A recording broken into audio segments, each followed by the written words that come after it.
There is something, Terence, that a lot of people probably are not comfortable with, and that is somebody who, in his lifetime, has ingested as much LSD, this new drug of yours, DMT, and God knows what else, probably a lot, is not supposed to sound as articulate and as literate and as well-preserved mentally as you do. And many people who are allies in the war on drugs probably hate your guts. Well, you wanted me to defend clarity? I mean, well, no. What can I say?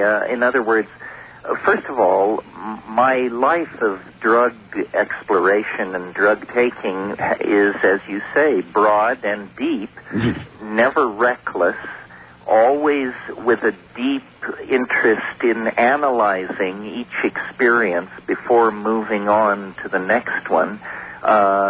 None of the psychedelic drugs are drugs of addiction. That is a whole different category of drugs, which I am not particularly interested in defending. I do think it's one of the great tragedies of 20th century American society that we have created a generation gap or several and criminalized much of our middle class by taking substances which other cultures had no problem coming to terms with. All right, let me stop you and ask you right there about that. You mentioned drugs of addiction, which you don't defend. Fine.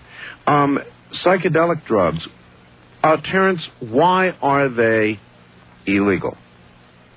They're illegal because the people who take them tend to question established cultural values.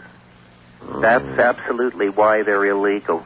No matter whether you're a Hasid or a Communist Party official in North Korea or a government or church official in Brazil, if you take psychedelics, you will ask yourself, does my life and what I do make sense? Do you mean that, for example, a psychedelic experience could turn a communist against communism?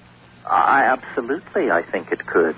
I think in many cases it did.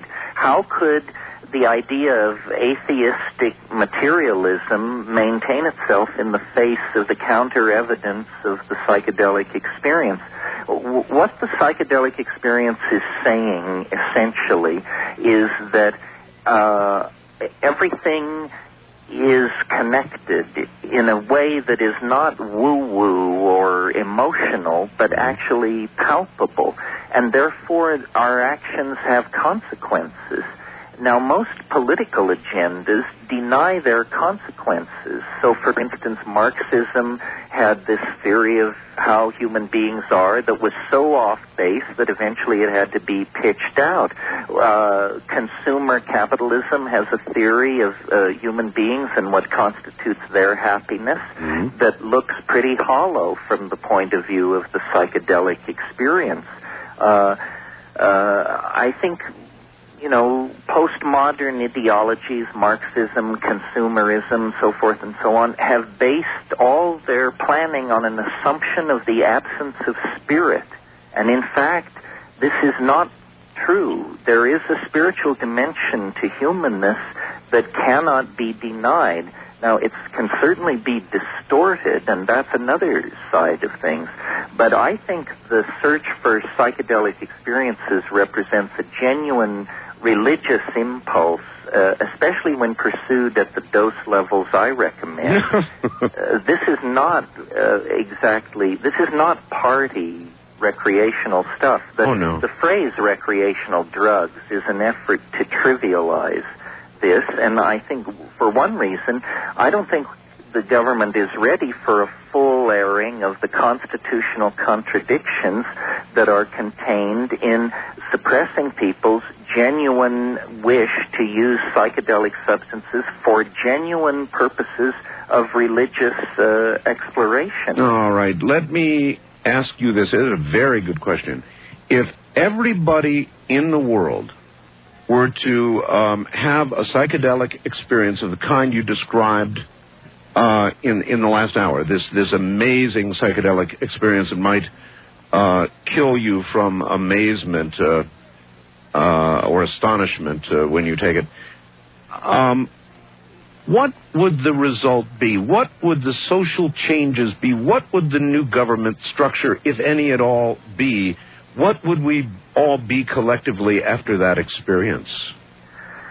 I think I can't see the end result except to say that I think a lot of flexibility would come into the system, that a huge amount of our social structures and our political structures run simply on momentum.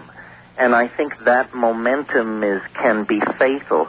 And it's that momentum that these huge reality-shattering psychedelic experiences deflect, because they push the restart button, and suddenly the innocence of childhood is not a phrase or a memory, it's a revivified experience. So you're saying an adult, somebody even my age, you and I are about the same age, by the way, could do something like this and revisit the astonishment, the newness, the discovery of childhood? Absolutely. And more. I mean, that's a mild thing to claim, knowing what is possible. But we have all seen on television, Terence, the frying pan with whatever it is, frying in the pan, being compared to our brains. Here are our brains on drugs. Well, as I pointed out, DMT occurs naturally in the human brain. It's nice to see these things simplified down to slogans that can be shouted by one hysterical faction against another.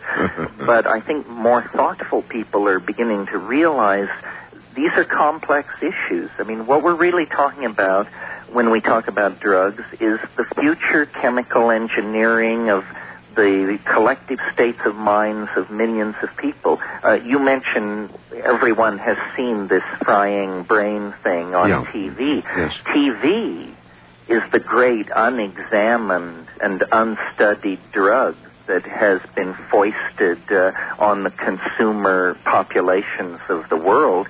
Television has been studied. It has a physiological profile no different from any other drug. Your blood pools in your rear end, your eyes glaze over, your brain waves go flat, and you become the perfect pawn for somebody else's trip. It doesn't even give you your own trip. It gives you somebody else's trip, usually somebody with commercial interest. But we don't hear a great hue and cry about this drug. Why? Well, because it serves the agenda of those who are running this culture.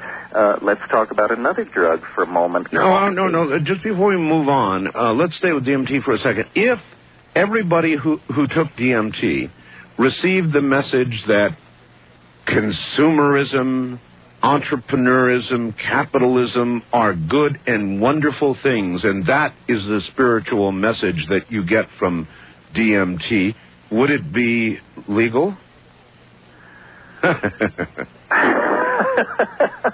Well, in a way, I think it's becoming legal, because I think where we're going to see it become legal is not as a drug. That's a little touchy in our value system, but as in the form of electronic entertainment a la virtual reality. If you could build a DMT virtual reality, they would come, Art.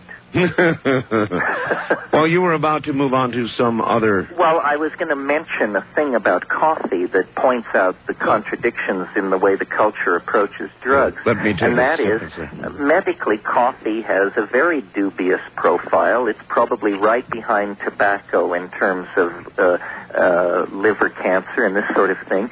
But every labor contract in the Western world makes a place in it for the workers' right twice a day to stop and load up on this drug. This is the coffee break, and it's thought indispensable to civilized life. Well, why don't we have a cannabis break? I don't know, but we'll get to that, but coffee is indispensable. I drink copious amounts of it to achieve each program that I do. So then I guess I am... It is perfectly suited for the industrial process of the manufacturing of objects, television programs, production schedules, you name it. It's a marvelous drug for an industrial economy in the same way that I suppose coca in South America is a marvelous drug for a high-altitude herding, nomadic population. In other words, these drugs fit certain social situations.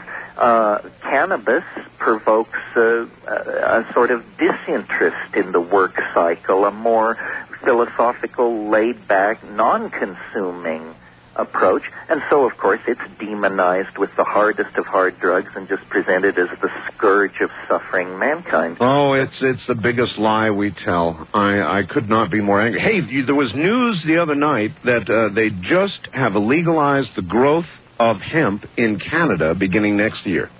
I heard that it was BC. I didn't hear it was all of Canada. Oh, just BC. Well, anyway, that will be a grand experiment indeed, so I'm glad to see it. Well, eventually I think the drug thing will change because, for one reason, Europe is way out in front on this. European politics is not under the thumb of a right-wing fundamentalist agenda the way American politics is, and a lot of European social policy is actually made quite sensibly and not along ideological grounds. And the statistics, for instance, that Holland, with the loosest drug policy and legalized prostitution, has both the lowest rate of heroin addiction and the lowest rate of AIDS infection in Europe. Public health officials, whether they think of themselves as conservatives or liberals, have to live within their budgets. And when they see that certain policies cause certain problems to disappear, that frees up money for other things. And so the Dutch experiment, it's not well reported in America, but I think at the policy-making level, it's being looked at very closely. So they have not as much AIDS, they have not as much addiction.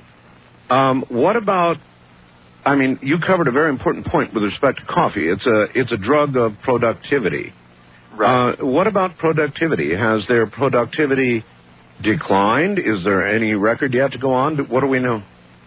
I don't know. I can speak from being there, and I can say yes, that I think what you have to put up with is a whole society that is sort of like a college student's apartment. Have you been to Amsterdam? I have not. I've been right next to it, but I certainly... My wife was trying to get me to fly to Amsterdam, and I should have. It was just a short little hop, but we're going back to Europe, and I will go visit Amsterdam. Well, you'll see that it's a country which is like a college town. So that's the cost of having these laid-back, easygoing attitudes on these social issues. But before they would allow that to occur in America, they would machine gun people to the ground. Well, this is the problem, that we inherit, we have a political dialogue which is extremely shrill. We tend to splinter and factionalize, and then people get into take no prisoner attitudes, and they want to launch holy wars. And, I once heard politics in America described as a civil war in a leper colony. Is that right? And listen, while we're on the subject of today's political scene, you know what all the headlines are, and everybody's talking about it. What I call the gropening. Well, I think, you mean what do I think about all this? Yeah, of course.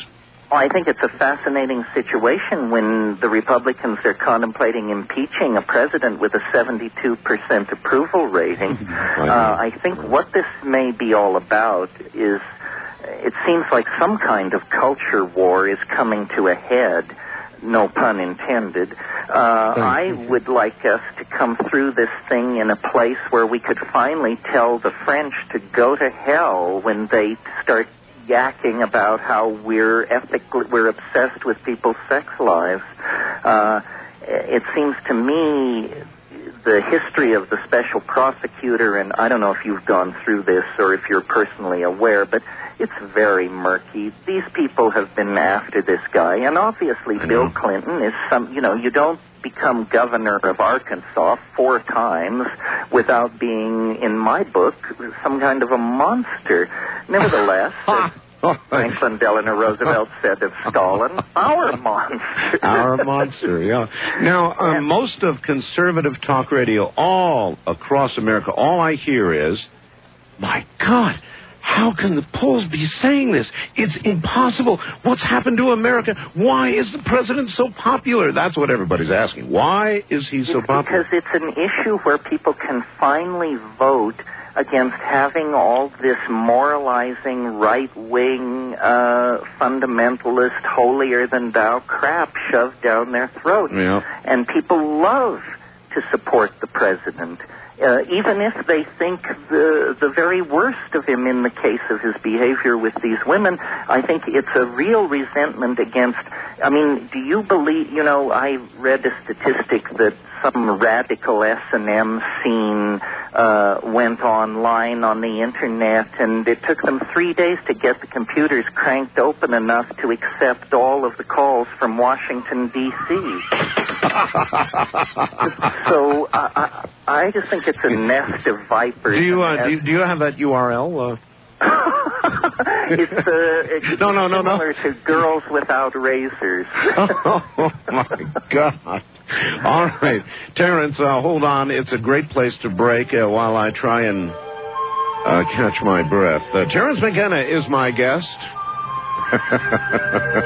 You ought to see his website. I'm Art Bell. This is Coast to Coast AM. Now, here again is Art. Okay, here again I am. My guest, of course, is Terence Mckenna. And again, if you're enjoying this, you will certainly enjoy a trip, no pun intended, to his website, which is linked to ours. And mine, of course, is www.artbell.com. Just scroll down to the name Terence Mckenna and trip on over. Well, I went to Paris. I was in Paris. I was lucky enough to take the Concorde at twice the speed of sound to Paris. It was so cool. And I love Paris, and I love France, and I really detest the French people. And they're all stuck up, and but they do have a different attitude about a lot of things than we do. And one of them, this whole thing going on now with the president, Terence, it's one conclusion that you could come to is that the American people are beginning to change their attitudes finally about sex. I mean, we have been a very, very prudish people for all our existence. And one conclusion you can come to about this entire presidential dilemma is that the American people are beginning to change their attitudes about sex. Is that possible? Yes, I don't think you can conclude anything else. They are changing their attitudes about sex, and they're accepting that the depth of penetration of modern media into people's lives is going to bring them this information, and they don't want it to mess with the political process, which is, as you say, a very French attitude. Let's let these people have their personal lives. I'm sure Hillary can discipline Bill if that's necessary, and the rest of us should get on with the business of governing. And that is what the right wing across America cannot understand, and so they are simply being puzzled. They're trapped in this great puzzle of, my God, what's going on? Well, what's going on is we're growing up a little bit. Isn't that? I mean, after all, the French have been around so very much longer as a nation, and is this a nation maturing? Well, I think not only is that what's going on, but the right wing needs to look closer to home. What's going on is they're getting ready to commit suicide for the second or third time in 4 years by moving to impeach one of the most popular presidents in the 20th century at the end of the most brilliant economic expansion the country has ever known. This is a prescription for catastrophe for the right, and they're charging ahead full bore with their usual devil-may-care attitude. So once again, they've invented a new way to commit suicide. Well, I, first of all, don't think that the political right wing, when you break it down to individuals, sexually is any different at all than the political left wing, perhaps the only difference being that they keep their whips and chains in closets. Yes, I think it's to try people for their sexual peculiarities and faux pas. It is a sign of a totally juvenile country, and as you say, I think we're moving beyond that. Now, if this president had fouled up the economy and the stock market were down 1,000 points, then there might be some political rationale in all of this. But at the moment, it appears just madness to me, and I think will be very detrimental to any long-term right-wing agenda. Well, the right wing, of course, if those conditions had prevailed, would have burned, put Mr. Clinton on a stake and burned him alive, and the left wing would have quietly accepted that, and we would have moved into a sort of an older, more Victorian period, but it doesn't appear as though that is going to happen. And as you point out, the right wing is probably going to self-immolate if they proceed as they are right now. Yes, I think, was it last weekend where Trent Lott said he thought the special prosecutor should put his cards on the table, and if it didn't fly, to drop it. And then they jerked him around, and 24 hours later he was calling for focus on the president's role in obstruction of justice and all this. So they can't get it straight. They have incredibly bad political instincts for a majority party in the world's most dynamic democracy. Even though individually they're not sexually, in my opinion, any different than anybody else, politically, they seem to not be able to leave the moralistic line. And I'm not suggesting that immorality is necessarily a virtue, and I don't mean and intend for people to believe that, but simply a tolerance. People want to be left alone. They don't want somebody else to set their moral agenda. People like their Hustler magazine, and they like their beer, and they like to do what they like to do. To my mind, that's a more authentic American impulse to do what you want to do than this recursion to the Puritan impulse, which is to tell everybody else what to do. What's the fun in that? All right. We are shortly going to go to the phones, and that should be quite an experience in itself. I've got a fax here, which I guess I had to read you. Art, I just wanted to thank you for having Terence on your program.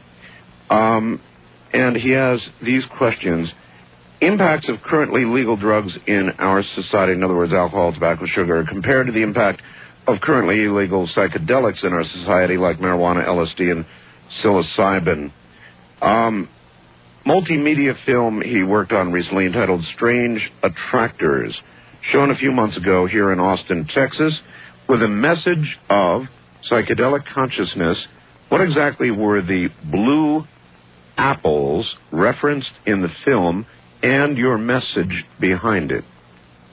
Well, first of all, let me say that was a film that I was an actor in. I was not the director or the writer, so I wasn't in control of the message. The blue apples were simply symbolic of all psychedelic plants. They didn't want to name a specific psychedelic plant, So the blue apples became a symbolic carrier of all of them. As long as the subject has come up, I would recommend to people to see that film. It certainly is state-of-the-art for computer graphic special effects on small budgets. It was done by Rose X Productions down in Austin, really talented friends of mine. All right. Here's another one. As a teacher, website publisher, and author, I am convinced now that genetics will have more to do with the next 200 years than any other science. In that regard, when we learn how to recreate ourselves, then might we be able to produce humans with minds that are capable of understanding the connection between mind and energy and mind and matter. Could we not then recreate our entire selves and the universe? Well, these are the kinds of scenarios that are coming upon us, yes. I mean, for example, ways to splice into the Internet so that it feels like it's a part of your own mind. So, in other words, the seamless interface where when you need intelligence, you can pull on all the intelligence there is on the planet. I recently discovered a science fiction writer I was not familiar with, this guy Greg Egan, who wrote a thing called Permutation City. And that's a technology 50 years in the future where people routinely copy themselves as code and reappear as copies in artificial environments. And these copies know they are copies. And the technology and the psychology of that world are handled by this guy with incredible skill. So there are people out there imagining the kinds of futures that the questioner talks about. The very biggest issues are going to be dealt with. In other words, what is intelligence? What is identity? What is being itself? Can death be transcended through somehow becoming part of this global symbiotic hyper-organism that our technology is creating? We stand really in a place no one has ever stood before, and what will come of it? You know, genetics is one frontier. Another frontier is nanotechnology. Another frontier is human-machine interfacing. Another frontier is human life extension. When you pile up all this stuff and realize that major discoveries are being made in all these fields simultaneously, you begin to see that the morphogenetic momentum for this thing that wants to be born out of the human species is at this point almost unstoppable and inevitable, I think. We're all just witnesses to this unfolding. This is the culmination of 25,000 years of human striving and technology testing and language acquisition, and now we're about to make the big leap into the great question mark. You mentioned copies, Terence, copies, that we'll be able to have copies of ourselves. Now, that's very interesting. A copy would be a precise copy of us, and you said it would know that it is a copy. But I see a problem here because that copy would contain the same ego that the original has, and the only way to satisfy that I can see for the copy would be to liquidate the original, and then it would feel good.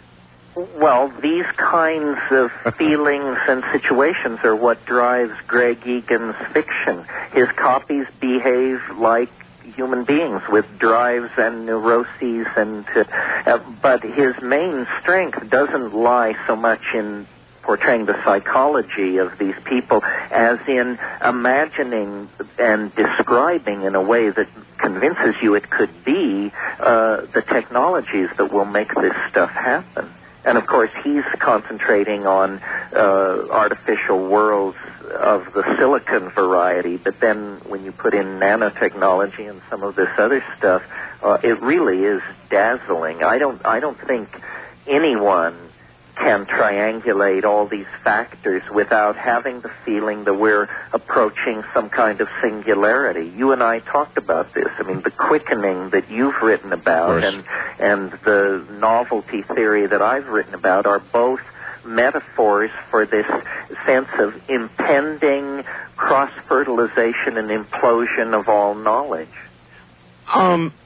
Before we leave the present-day Silicon area, I want to ask you about this pending incredible doomsday Y2K scenario in which, 2000 is going to come and the mainframes are going to crash. My God, there goes Social Security.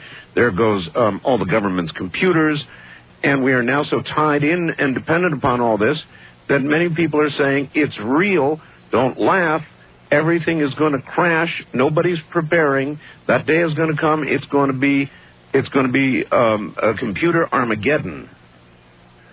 Well, I've heard all this, and I've visited the websites, and while I'm reading the propaganda of these people, yes, it seems alarming. On the other hand, I have an intuition that it represents some kind of culling. I mean, the word has been out now for about 2 years, and more institutions are scrambling to become 2000 compatible. But they're not making it, Terence, and one has to ask the obvious rebellious question could it possibly be a good thing? Well, and how extensive will it be? That's the question that where the experts seem to differ. I've seen pieces which say it's a hiccup on the way to the end of history, and other people say it is the end of history. Well, it would certainly bring an awful lot of paradigms and institutions tumbling down all at once if the doomsayers are correct, and I would think that you might consider that had an upside somehow.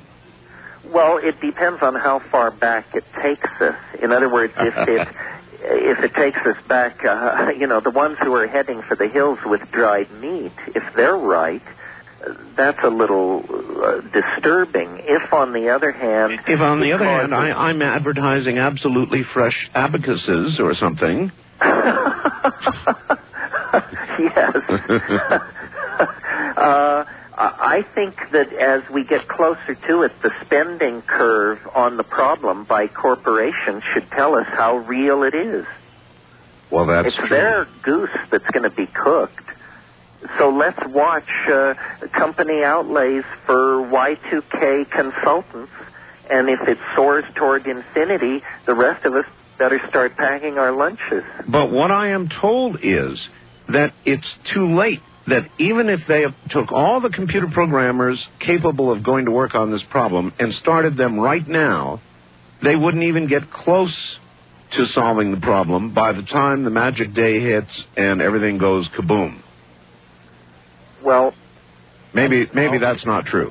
I'm sure these consultants are not saying that, because the obvious conclusion would be, well, then we won't pay your fee to even attempt to fix it. No, these are independent people, not the people who are seeking to go out and get all the money for fixing it's too late. Yes. Yes, well, then the question that needs to be answered is, too late for what?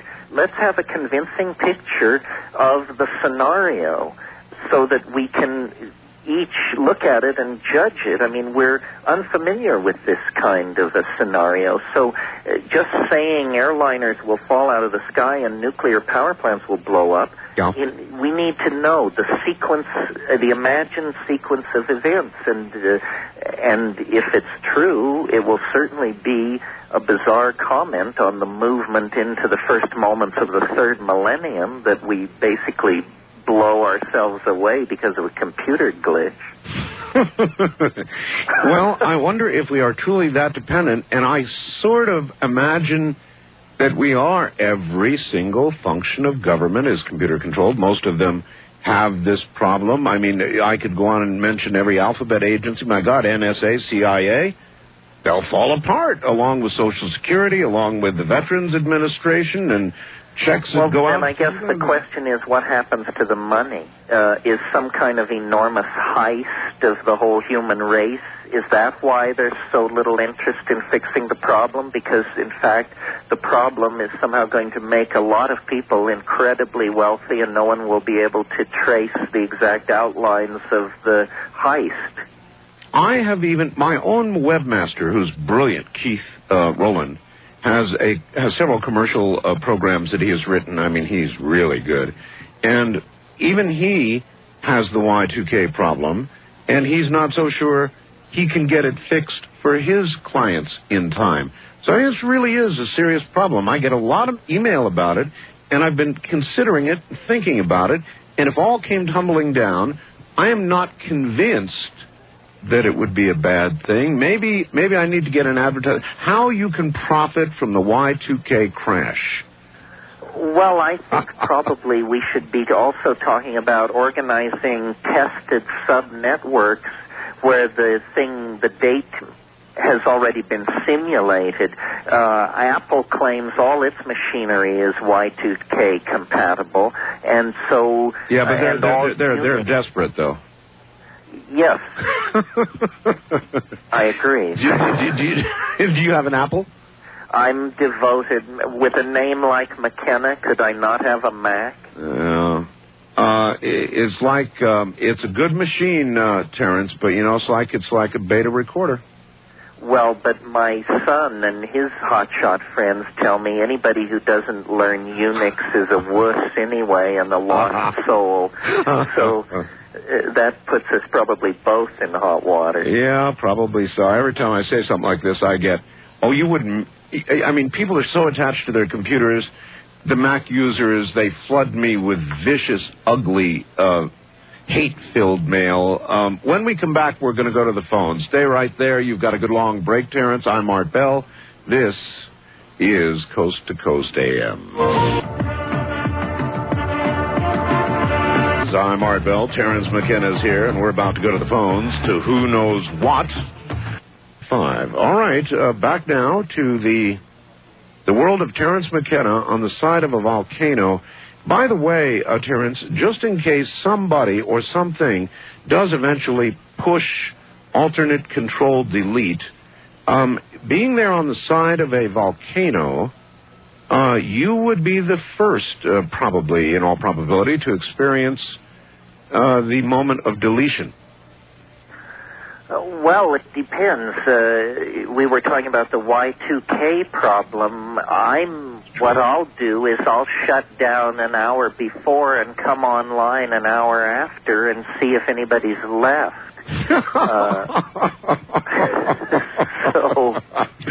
That's a great idea, actually. As far as living on this volcano is concerned, it is true. It's the devil we know.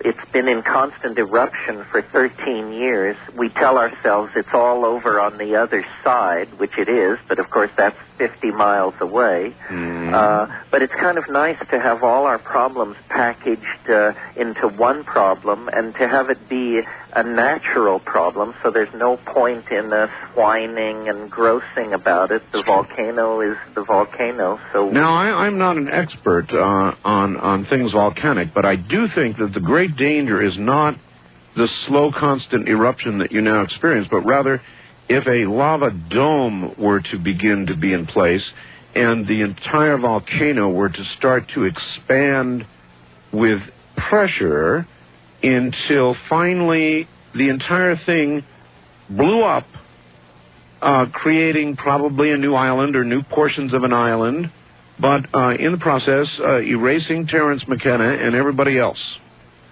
Well, people have only been here 1,000 years or so, and what went on in the remote past of Hawaii, I think there were very dramatic geological events. They had an International Geological Congress out here in Hilo a couple of years ago, and there was evidence presented for these enormous underwater land slippages that happen out here, local tidal waves of 2,000 feet. That's right. Been part of the picture. That's right. Yes, well, the Earth is a violent place. This little asteroid scare last week was a wake-up call. There's, on every level, nature is relentless in continuing to deal and redeal the deck. That's why every window of opportunity that isn't acted upon is somehow an opportunity forever lost. Well, I have felt for a long time that somebody's shuffling the cards right now. Anyway, listen, here we go. Let's go to the phones. First-time caller line, you're on the air with Terence Mckenna in Hawaii, in the boondocks there. Where are you? In New York. New York. You're going to have to yell at us. Boy, you're not too strong. Yell at us. How's that? Better. It's better for you. I can still not hear this guy, so relay the question, Art. All right. Yell the question. Okay. Well, I'd like to ask Terence to analyze an experience of mine. First, though, I want to ask him, can DMT in your brain be released by intentional means? Perhaps okay, with others? well, that's a very good question, and there's not a very good answer. If DMT could be released by spontaneously or through some act of will, we might have an explanation in hand of certain kinds of paranormal phenomena. Years ago, when I studied yoga in India and read all these yoga texts, I was on the trail of the idea that using your body as a chemical factory to naturally manufacture these active hallucinogens may be what yoga is about. And I still think that that's a reasonable hypothesis. When DMT was first discovered, people thought that it was going to shed light on schizophrenia, and that surely schizophrenics must be producing large amounts